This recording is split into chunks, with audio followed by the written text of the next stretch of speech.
1996 সালের ইংল্যান্ড দলের দক্ষিণ আফ্রিকা সফর। হ্যান্সি ক্রনিয়ে তখন প্রোটিয়াদের অধিনায়ক। তার অধিনায়কত্বে প্রথম ম্যাচে একসাথে অভিষেক হলো 4 জন প্রোটিয়া যোদ্ধার। প্রথমে ব্যাট করতে নেমে রীতিমতো ধুঁকছে তখন আফ্রিকানরা। স্কোর কার্ড 107 রানে 6 উইকেট। কি ভয়ঙ্কর বিভীষিকাময় একটা অবস্থা। 8 নম্বরে ব্যাট করতে নামলেন তিনি। উইকেটের অপর প্রান্তে তখন আরেক অভিষিক্ত ক্রিকেটার ও আগামী দিনের তারকা জ্যাক ক্যালিস। একেবারে খাদের কিনারা থেকে দলকে টেনে তুললেন, পৌঁছে দিলেন সম্মানজনক 211 রানের স্কোরে। অপরাজিত থাকলেন 66 রানে। সেদিন শুধু ব্যাট নয়, বল হাতেও 4টি উইকেট পকেটস্থ করেছিলেন। নির্বাচিত হয়েছিলেন ম্যাচের সেরা খেলোয়াড়। সত্যি অভিষেক ম্যাচেই এইরকম সৌভাগ্য কতজনের হয়, যদি না তার নাম হয় শন পোলক। সেই থেকে শুরু। ফাস্ট বোলিংয়ে সেরকম গতি ছিল না, কিংবা ছিল না ভয় ধরানো বাউন্সার, কিন্তু ছিল অসম্ভব ভালো লাইন এবং লেন্থ।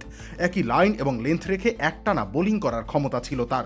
তিনি গ্রায়াম পোলকের ভাতিজা, পিটার পোলকের ছেলে। তার দাদা অ্যান্ড্রু পোলকও ছিলেন প্রতিষ্ঠিত ক্রিকেটার। ক্রিকেটটা তার রক্তের সাথেই মিশে আছে। বল হাতে ব্যাটারদের রিড করার ক্ষমতা যে কতিপয় বোলাররা করতে পারতেন, শন তাদের মধ্যে অন্যতম। নিজের সীমিত ক্ষমতার সীমাবদ্ধতার মধ্যেও সম্ভ্রম আদায় করে নিয়েছিলেন বিশ্বের তাবর ব্যাটারদের থেকে। আন্তর্জাতিক ক্যারিয়ারটা তার বর্ণাঢ্য। 814 উইকেট, সাথে 7300 রান। ওয়ানডে বোলিং ইকোনমি 3.67, যা 300 উইকেট পাওয়া বোলারদের মধ্যে সর্বনিম্ন। প্রথাগত অলরাউন্ডার তিনি নন, তারপরেও তার রেকর্ড অলরাউন্ডারদের জন্য ঈর্ষণীয়। তবুও কোনোদিন দক্ষিণ আফ্রিকা দলের পোস্টার বয় হয়ে উঠতে পারেননি, কিংবা হতে পারেননি বোলিং লাইন আপের ব্র্যান্ড অ্যাম্বাসেডর।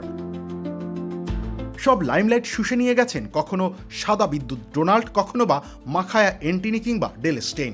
আর অলরাউন্ডার হিসেবে জ্যাক ক্যালিস তো বটগাছ হয়ে রয়েই ছিলেন।